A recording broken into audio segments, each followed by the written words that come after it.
하나님, 오늘도 저희를 여기까지 인도하셔서 감사합니다. 주님께서 친히 저희를 부르셔서 이 자리에서 함께 예배드리며 함께 은혜 받게 하신 줄 믿습니다. 이 시간 말씀을 통하여 저희들 하나 되게 하시고 그 말씀이 우리의 생각을 흔들며 우리의 마음을 흔들게 하여 주옵소서. 그래서 다시 한번 주의 품에 안정을 취하게 하시고 주의 진리로 우리의 삶이 평화를 얻게 하옵소서. 성령께서 친히 말씀 가운데 강하게 역사하여 주실 것을 믿사옵고 예수 그리스도의 이름으로 기도합니다. 아멘. 날씨가 더워져서 이제 제가 양복을 안 입고 그냥 편한 복장으로 예배를 인도하려고 합니다. 여러분 양해해 주시고, 어떻든 우리가 하나님께 좋은 모습으로 그리고 정성스러운 모습으로 나아가는 것은 너무 중요하죠. 그러나 그것이 형식이 되지 않도록 또 우리는 주의해야 할 것입니다. 오늘 저는 본문 요한복음 5장 16절로 23절까지의 말씀 중심으로 예수의 증거라는 주제하에 은혜를 나누도록 하겠습니다. 우리가 6월을 증거를 생각하는 달로 지키고 있는데요. 여러분, 신앙적으로 우리가 증거의 의미를 어떻게 정립해야 될지, 그리고 그 증거가 내 삶을 어떻게 변화시켜야 될지를 깊이 고민하는 한 달 되었으면 좋겠습니다.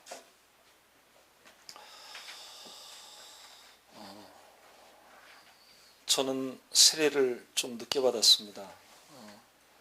공주에서 아버님 목회하실 때에 대학교 다닐 때 세례를 받았는데요. 저희 아버님은 세례 교육할 때 꼭 물어보시는 질문이 있습니다. 몇 가지 질문 중에 아주 중요한 두 가지 질문이 있는데, 첫째는 성경을 처음부터 끝까지 읽어보았느냐라고 하는 질문이고요. 두 번째 질문은 만약 곤산당이 쳐들어와서 네 목에 칼을 대고 내가 너를 죽인다고 해도 예수 믿을 거냐라고 물어봤을 때 뭐라고 대답하겠느냐, 이 질문을 꼭 하십니다. 사실 그냥 쉽게 대답할 수 있는 질문이 아니죠. 여러분은 어떻습니까? 정말 죽음의 위협 앞에서 주님을 믿는다고 그렇게 고백할 수 있을까라고 하는 거예요. 여러분이 한번 진실된 마음으로 스스로에게 한번 물어볼 수 있으면 좋겠습니다. 제가 오늘 이야기를 왜 하냐면, 오늘 말씀 가운데 예수님의 증거 혹은 증거자로서의 예수님의 모습을 보면 너무나 당당하다고 하는 것이죠. 너무나 확신에 차 있었다고 하는 것이죠. 적어도 증거하는 삶은 바로 이런 삶이 되어야 된다고 합니다. 확신에 찬 당당한 삶이 되어야 된다고 하죠. 그리고 증인의 삶을 산다고 하는 것도 그냥 어떤 환경에 의해서 혹은 외압에 의해서 자신의 소신이 흔들려서는 그 증인이라고 할 수가 없죠. 오늘 본문 말씀을 보면, 오늘 말씀의 첫째 절 16절입니다. 그러므로 안식일에 이러한 일을 행하신다 하여 유대인들이 예수를 박해하게 된지라 라고 하는 말씀이 나옵니다. 사실 이것은 오늘 본문 전체 말씀의 서론과 같은 것이죠. 예수님이 박해를 받기 시작했다, 이런 이야기죠. 이제 그 박해가 여러 가지 뜻을 지닐 수 있겠는데요. 어떻든 그렇게 박해가 시작된 그 시점에 예수님의 말씀, 예수님의 증거, 예수님의 그 자세를 보면 오히려 더 당당하고 더 확고부동하고 더 결의에 찬 그런 자세로, 그런 말씀으로 우리에게 다가온다고 하는 것입니다. 우리가 삶을 통해서 그냥 어떤 증거를 드러낸다라고 하는 것은 그렇게 부담스러운 일이 아닙니다. 알고 있는 사실을 그 사실대로 이야기한다든지 아니면 누군가에게 진실한 정보를 제공한다든지 이런 어떤 증거하는 혹은 증인된 삶은 부담스러운 것이 아니에요. 그런데 그런 것들이 어떤 협박이나 아니면 죽음의 공포나 이런 것들과 맞물려 있을 때 그게 쉬운 일이 아니라고 하는 것이죠. 제가 아는 분 중에 오래전 이야기입니다만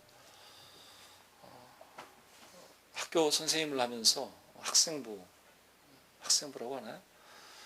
그 아이들 요즘은 그런 일이 별로 예전에는 교회 지도를 많이 했었거든요. 교회 지도를 나갔다가 그 오락실에 아이들이 있는 걸 보고 그 아이들을 이제 나오게 해서 지도를 하고 그리고 그 오락실을 아이들이 지금은 모르겠습니다만 아마 그 당시에는 오락실을 아이들이 출입하지 못하도록 하는 그런 규정이 있었나 봐요. 그래서 경찰에 고발을 하게 된 그런 일이 있었는데 그 일 후에 그 오락실과 관계된 그 조직폭력배들이 시도 때도 없이 집에 전화를 해서 얼마나 폭언을 하고 협박을 하는지 아주 곤욕을 치렀다고 하는 그런 이야기를 들은 적이 있습니다. 그 협박하는 말들을 이렇게 저한테 말해주는데 아주 귀로 듣기도 힘든 아주 그런 협박을 많이 받았다는 그런 이야기를 들은 적이 있습니다. 과연 그러한 상황에서도 정말 흔들리지 않고 당당하고 그야말로 죽인다고 해도 별로 두려워하지 않는 그런 자세로 살 수 있을까라고 하는 거예요. 여러분 오늘 우리는 말씀 가운데서 그런 것들을 좀 마음에 새겼으면 좋겠습니다. 오늘도 세 가지 백투 블랭크, 백투 뷰티, 백투 비헤이비어 이렇게 세 가지 함께 생각해 보겠습니다. 먼저 백투 블랭크 17절 하반절입니다.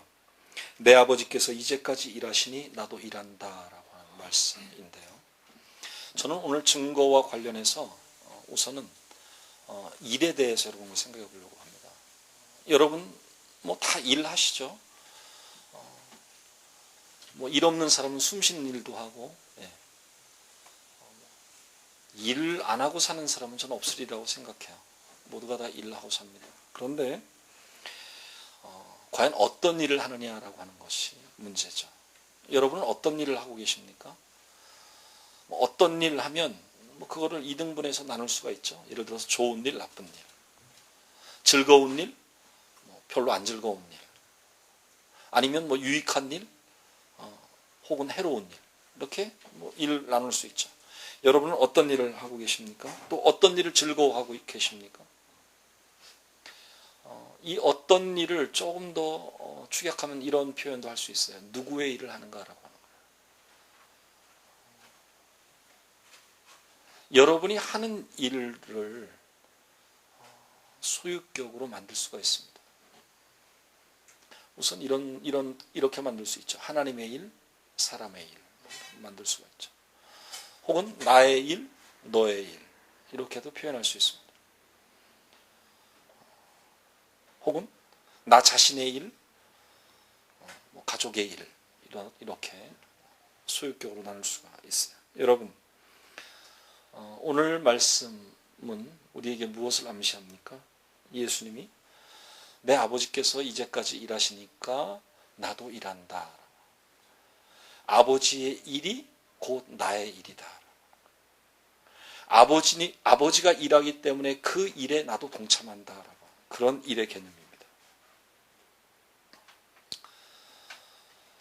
여러분의 일을 곰곰이 생각해 보십시오. 과연 내가 하고 있는 모든 일들을 하나님의 일이라고 할 수 있을까라고 하는 거예요. 이게 쉬운 문제가 아니죠. 저같이 목회자로서, 목사로서, 성직자로서 사는 사람이야 어쩌면 많은 일들이 하나님의 일이라고 볼 수가 있겠지만 여러분들은 세상에서 살면서 과연 모든 일을 하나님의 일이라고 할 수 있을까? 쉽지 않잖아요. 그렇지만 여러분의 생각이 잘 정리가 되면 사실 여러분이 하고 있는 모든 일을 하나님의 일로 귀결 지을 수 있다고 하는 겁니다. 그게 참 중요한 거죠. 그래서 저는 여러분에게 이렇게 권면하고 싶습니다. 하나님의 일이 나의 일이 되도록 그렇게 노력하는 삶을 사십시오. 혹은 그 반대로 나의 일이 결국은 하나님의 일이 되도록 그렇게 노력하며 사십시오. 만일 내가 하고 있는 모든 일이 결국 하나님의 일이 된다면 그러면 그 자체가 바로 증거하는 삶이 된다고 하는 것입니다. 증거는 늘 진실 가까이에 있습니다. 그래서 증인은 진실만을 이야기해야 되는 것이죠. 만일 내가 하고 있는 일이 정당한 일이라면, 더 나아가서 그것이 바로 하나님의 일이라면, 그러면 그 어떤 박해라도 무서워해서 안 되죠. 두려워해서 안 됩니다. 당당히 그 일을 감당해야 됩니다. 여러분의 일을 잘 살피고 그 일을 정말 어떻게 이것이 하나님의 일이 될 수 있는가를 고민하십시오. 그리고 정말 여러분의 모든 일들이 여러분의 삶의 일거수일투족과 모든 만남과 모든 고뇌와 모든 언행심사가 다 하나님의 일이 되도록 그렇게 만드신 여러분 되시기를 축원합니다. 하나님의 일이 되게 하려면 하나님의 일을 만약 하는 자로서의 자세를 생각한다면 그건 아주 간단합니다. 내가 없어져야 된다고 하는 거예요. 나를 비워야 된다고 하는 것이죠. 바로 백투 블랭크입니다. 여러분, 정말 여러분을 온전히 비우는 자가 되십시오. 그래서 여러분의 모든 일들, 여러분의 모든 삶으로 하여금 진정 하나님의 일이 되게 하십시오. 두 번째 백투 뷰티 보겠습니다. 19절 하반절인데요. 아버지께서 행하시는 그것을 아들도 그와 같이 행하느니라 라고 하는 말씀입니다. 여기서 그와 같이라고 하는 말을 저는 주목합니다. 여러분, 저는 여기서 첫 번째 일에 대해서 얘기를 했으니까 일의 방법론을 저는 여러분께 말씀드리고 싶은데, 혹은 행동 원칙 같은 거예요. 예를 들어서 우리가 일을 해도 기쁜 마음으로 할 수도 있고 아주 불만스럽게 일을 할 수도 있잖아요. 일을 해도 그것을 아주 노력하면서 그 일을 최고로 잘 이루기 위해서 최선을 다해서 할 수도 있고, 혹은 아주 그냥 하는 동 마는 동 대충대충 이렇게 할 수도 있잖아요. 이 일의 방법론에 대해서 오늘 이 두 번째 백투 뷰티에서 주님은 우리에게 권면하고 계시는 겁니다. 어떻게 하라고요? 그와 같이라고. 그와 같이. 누구요? 아버지가 행하시는 것처럼, 아버지가 하시는 것처럼, 아버지의 마음 씀씀이처럼, 아버지의 방법론으로 그렇게 일하고 그렇게 행동하라는 것입니다. 쉽지 않죠. 네. 어떻게 쉬울 수 있겠습니까? 아버지와 같이 그렇게 행하고 그렇게 하면 그것이 결국 뭐였어요? 그게 결국 백투 뷰티죠. 곱고 향기롭게 사는 거죠. 사실 내 행동과 내 일을 돌이켜보면 이렇게 표현하는 게 정확할 거예요. 나의 생각대로, 나의 의지대로, 혹은 나의 계획대로. 대개는 그렇게 하지 않습니까? 그러면 나의 생각이 어디에 머물러 있는가? 예를 들어서 어떤 성공이라고 하는데 나의 생각이 머물러 있으면 당연히 성공을 향해서 나의 일의 방법론이 정해지겠죠. 혹은 나의 의지가 정말 아주 확고부동해서 성실하게 열심으로 일에 임하는가? 아니면 그냥 나의 의지가 약해서 그냥 되는 대로 살아야지 힘들게 몰입하고 힘들어. 그래서 그냥 좋게 표현하자면 편안하게 그냥 그렇게 사는가. 저는 이런 그냥 좋게 표현하자면 편안한 이런 삶을요, 저는 무책임한 삶이라고 그렇게 표현해보고 싶거든요. 여러분 어떻습니까? 이런 표현을 쓰죠. 나는 너무 바쁘고 너무 힘들어서 나는 모든 것에 최선을 다할 수가 없어. 그러니까 내가 중요하게 생각하는 이런 몇 가지 외에는 나는 그냥 대충대충 살 거야. 뭐 옷도 대충대충 벗어놓고 사람들과의 관계에서 언어 생활도 그냥 대충대충.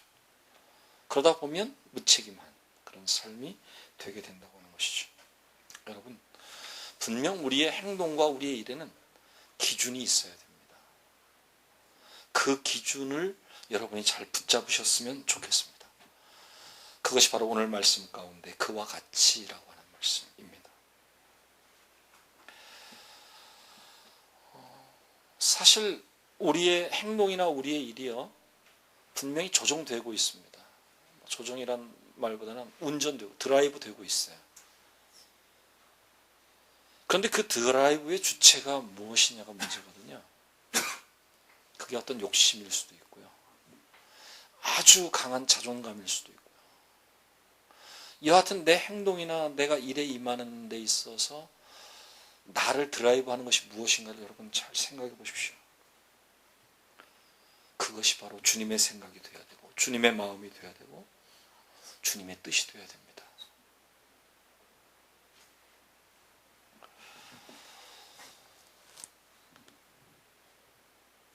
많이 생각해야죠. 하나님이 어떻게 생각하고 계시는가? 하나님이 무엇을 원하시는가? 하나님이 나를 바라보시며 나에게서 원하는 것이 무엇인가? 그것을 느낄 때에 비로소 나는 내 삶의 방식을 제대로 채택할 수 있다고 하는 것입니다. 주님은 오늘 그렇게 말씀하시죠. 오늘 이 두 번째 백투 뷰티의 본문 바로 앞에요. 그러니까 19절 상반절을 보면 내가 진실로 진실로 너희에게 이르노니 아들이 아버지께서 하시는 일을 보지 않고는 아무것도 스스로 할 수 없다. 여러분 이 말씀이요. 제대로 보지도 못하고 확신하지도 못하고 제대로 알지도 못하면서 무책임하게 행동하고 있는 우리의 행동 양식에 대해서 주님은 질책하시는 거예요. 만일 우리가 깊이 생각하고 우리가 제대로 보고 뭔가 제대로 깨달으면서 산다고 하면 함부로 행동할 수 없다고 하는 것이죠. 여러분, 정말 주님처럼 아버지께서 아들 앞에서 보여주시는 그 행동 양식을 따라서 곱고 향기롭게 사는 여러분 되시기를 축원합니다. 바로 이렇게 사는 것이 이런 행동 양식이 결국은 증거하는 삶이라고 하는 것이죠. 그것이 바로 마치 우리가 바라보고 힘을 얻고 표대를 삼을 수 있는 깃발처럼 여러분 어떤 사람이 나의 행동을 보았을 때 나의 생각을 들여다보았을 때 저 사람의 생각은 저 사람의 행동은 깃발과 같다. 그 깃발이 나부끼는 걸 보면 나도 숙연해지고 나도 엄숙해지고 나도 그렇게 살아야 될 것처럼 느껴진다.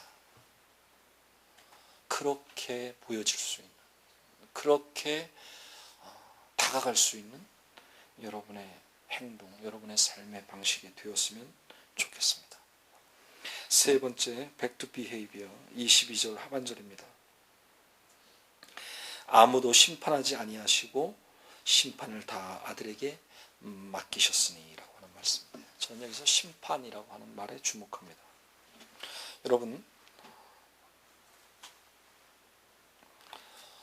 늘 우리는 하나님을 두 가지로 바라보죠. 사랑의 하나님 그리고 공의로우신 하나님이라고. 사랑의 하나님으로 우리가 하나님을 바라보면 너무나 좋고 내가 아무리 잘못을 해도 다 위로하시고 용서하시고 나를 안아주신 하나님. 그러나 공의로우신 하나님을 바라보면 늘 나를 책망하시고 나를 향해서 옳고 곧은 길을 가도록 불꽃 같은 눈동자로 우리를 바라보시는 어쩌면 좀 두려운 하나님으로 보게 됩니다. 분명 우리는 심판의 주님에 대한 제대로 된 의식이 있어야 됩니다. 삶의 순간순간마다 심판하시는 주님을 기억하십시오. 저는 증거를 생각하는 우리의 이번 한 달이기 때문에 이렇게 표현해 보고 싶어요. 주님은 여러분의 증거를 보고 계십니다. 여러분은 어떻게 주님 앞에 여러분의 증거를 내놓으시겠습니까? 주님 앞에 어떤 증거를 보여드리겠습니까? 여기서 이 증거의 핵심은 이런 겁니다. 인위적인 증거여서는 안 된다고. 하나님 앞에 보여드리는 증거가 가장 자연스러운 증거가 되어야 된다. 이 자연스러운 증거라고 하는 것은 무엇인가? 꾸밈 없는 증거, 거리낌 없는 증거, 진실한 증거입니다.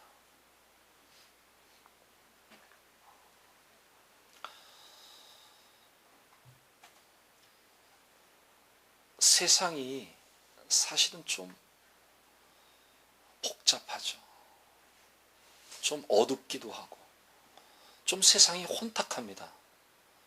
그래서 사실 우리가 증인으로 산다고 하는 거야. 증거하는 삶을 산다고 하는 게 부쩍 어렵습니다. 여러분 TV를 통해서 청문회 많이 보시잖아요. 공직자, 고위공직자를 선임하기 위해서 청문회를 하기도 하고. 저는 그 청문회에 이제 아주 수많은 말들 속에 그런 것에 이렇게 휘둘리지 않으려고 합니다. 정말 저는 그것을 보려고 합니다. 청문회에 나온 그 사람이 진실한 사람인가라고. 여러분 그거 볼 수 있습니까? 여러분 그게 보여야 됩니다. 여러분의 인간관계에서 저 사람은 나에게 진실한가라고 하는 거예요. 그걸 느낄 수 있어야 됩니다. 그게 느낄 때에 제대로 된 인간관계가 이루어질 수 있습니다. 사실 우리가 많은 사랑을 가지고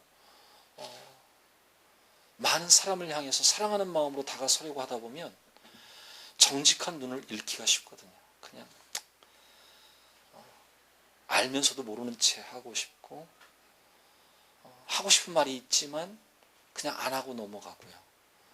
그런데 사실은 그런 가운데에서도 진실은 통해야 되는 겁니다. 그런 우리의 자세가 되어야 된다고 하는 것이죠. 어떻게 하면 내 삶을 진실하게 만들 것인가? 진실을 볼 수 있는 눈이 열려야 됩니다. 그리고 내가 진실을 찾아서 진실한 삶을 갖게 될 때 다른 사람을 진실하게 만들 수 있어요. 여러분 그런 진실의 영향력을 가진 여러분이 되셨으면 좋겠습니다. 자, 진실을 갖는다고 하는 것, 진실을 찾는다고 하는 것, 진실한 삶을 회복한다고 하는 건 한 가지입니다. 심판하시는 주님을 기억하는 것입니다. 그러면 진실할 수 있는 것입니다.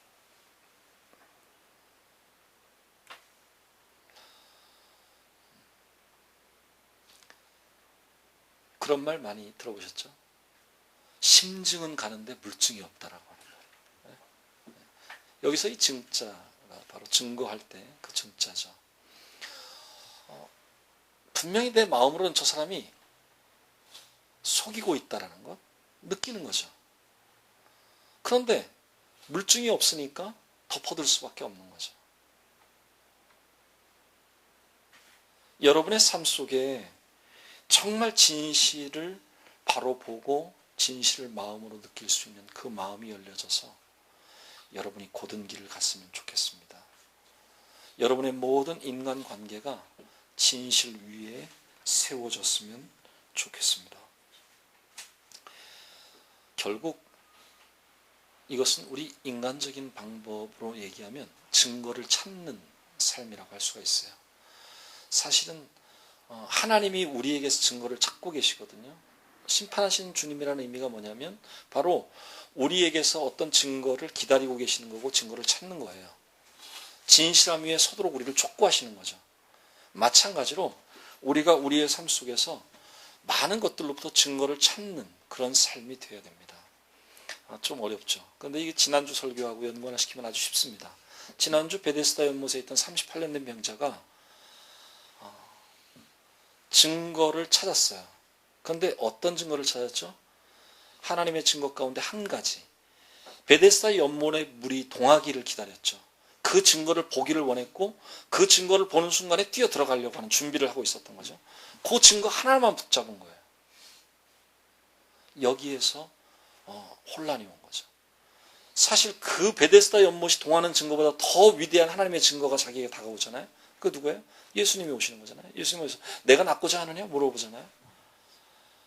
그러나 연못에 물이 동하는 것에 마음이 뺏겨 있어가지고 주님이 다가오심 자체가 하나님의 증거로 보여지지 않는 거예요.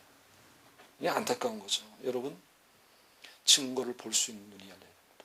그러려면 하나의 증거에 집착해서 안 됩니다. 지난주 설교 때 말씀드렸죠. 그야말로 길을 가다가 꽃 한 송이에서도 하나님의 증거를 볼 수 있더라. 나의 아픔 속에서도 하나님의 증거를 볼 수 있고 남의 아픔 속에서도 하나님의 증거를 볼 수 있고 증거를 찾으려고 노력하십시오. 하나님의 증거를 보려고 노력하십시오. 그 하나님의 증거가 보여질 때 내 마음에 부딪히는 하나의 도전이 있습니다. 그게 뭐냐면 진실해야 된다라고. 하나님의 증거가 보이기 때문에. 그러니까 나는 진실을 향해서 바로 설 수밖에 없는 거죠. 자, 여기에서 오늘 한 가지 유대인들을 한번 보죠. 오늘 말씀 가운데 16절 제가 서론으로 말씀드렸잖아요. 유대인들이 예수를 박해하게 된지라. 그러면 유대인들의 시각을 한번 보죠. 예수 그리스도를 볼 때에 예수 그리스도가 하나님의 가장 위대하고 강력한 증거라고 하는 것, 바로 메시아라고 하는 사실을 볼 수 있었어야 되는 거예요. 그렇죠? 근데 그걸 못 보잖아요. 아마 못 본다라기보다 인정하고 싶지 않은 거죠. 그걸 무시하는 거죠. 그걸 덮어버리는 거죠. 그래서 결국은 유대인들의 삶은 어떤 삶이 됩니까? 거짓된 삶이 되는 거죠. 하나님의 증거를 인정하지 못하니까. 결국 실패하는 삶이 되고 마는 것입니다. 더 나아가서는요. 이런 게 되는 거죠. 증거를 훼손하는 삶이 되는 거예요. 그래, 유대인들이 그 대표적인 대제사장 가야바가 뭐라고 표현하죠? 아니 우리가 이 로마의 이 어려운 이런 정치적 상황 속에서 많은 사람들이 고난당하고 어려움 당하느니 한 사람이 그냥 고통받는 걸로 끝나는 게 더 낫지 않겠느니. 그래서 예수를 희생시키자 이런 얘기죠. 하나님의 가장 위대한 증거인 그 예수 그리스도를 증거를 인멸하자 그런 얘기죠. 여러분의 삶에 너무나도 이러한 일이 자주 일어나고 있는 걸 인정하셔야 됩니다. 내가 너무나 쉽게 하나님의 뜻을 저버리게 되고 하나님의 증거를 무시하게 되고 그리고 그냥 거기에다가 아주 합당한 이유를 막 갖다 붙이는 거죠. 자, 오늘 다시 한번 우리가 내가 만약 정말 증인으로서 산다면, 만약 하나님이 재판장이 되시고 예수님이 피고가 되고 거기에 내가 증인으로 서야 된다면 주님을 위해서 나는 어떤 진실을 말할 수 있을 것인가? 주님이 재판장으로 서 계신 자리에, 주님의 심판의 자리에 내가 또 누군가를 위해서 증인으로 서야 된다면 나는 어떻게 말할 수 있으며 어떻게 진실 위에 바로 설 수 있을 것인가 고민할 수 있는 우리 모두가 되었으면 좋겠습니다. 자, 오늘 저는 예수의 증거에 대해서 여러분과 함께 생각해 보았습니다. 핵심은 하나입니다. 모든 어려움과 박해와 위협과 공포 가운데서도 증거하는 삶을 포기하지 않았다고 하는 거예요. 진실을 외면하지 않았다고 하는 거예요. 절대 감추려 하지 않았다고 하는 거예요. 그 당당한 주님의 모습을 보시길 바랍니다. 그 당당한 주님의 증거를 여러분의 증거가 되게 하시기 바랍니다. 그랬어요. 여러분,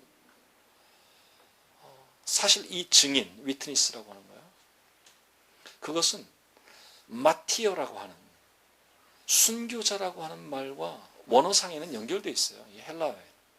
이게 참, 증인된 삶을 산다고 하는 것, 증거하는 삶을 산다고 하는 건 어떤 희생, 핍박, 순교를 각오해야 된다고 하는 거예요.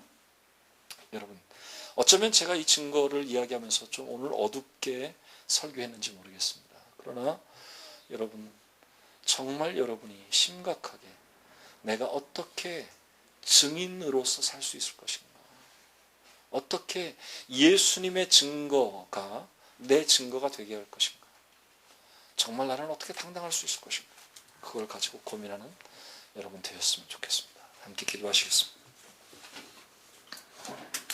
하나님, 오늘도 말씀하여 주시니 감사합니다. 예수님의 증거를 우리가 생각해 보았습니다. 어떤 시련이, 어떤 박해가 와도 할 말을 하시는 주님, 그 말에 조금도 거리낌이 없으며 그 말에 꾸밈이 없는 그 주님의 증거를 우리가 봅니다. 그리스도인으로 산다고 하는 우리의 하루하루의 삶이 진정 진실 위에 서 있는 증거하는 삶이 되게 하여 주옵소서. 굴복하지 않게 하시고 흔들리지 않게 하여 주옵소서. 당당하게 하여 주옵소서. 확고부동하게 하여 주옵소서. 시간 주신 말씀 기억하며 음악에 맞추어 한 음성으로 통성해서 기도하시겠습니다.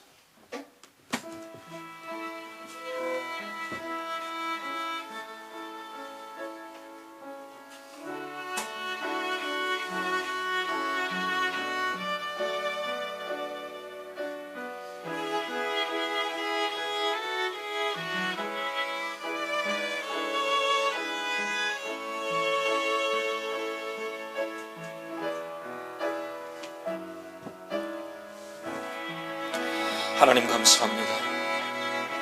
저희는 너무나 부족하고 연약하지만 저희를 불러서 세워주셨으니 감사합니다. 저희를 증인으로 삼으시니 감사합니다. 예수의 이름에 대한 참다운 증인이 되게 하여 주옵소서. 그리스도를 제대로 전하게 하시고 작은 예수가 되어서 세상 속에서 빛이 되고 소금이 되게 하여 주옵소서. 오 하나님, 우리를 붙잡아 주옵소서. 우리에게 새 힘을 주옵소서. 우리로 하여금 담대하게 하여 주옵소서.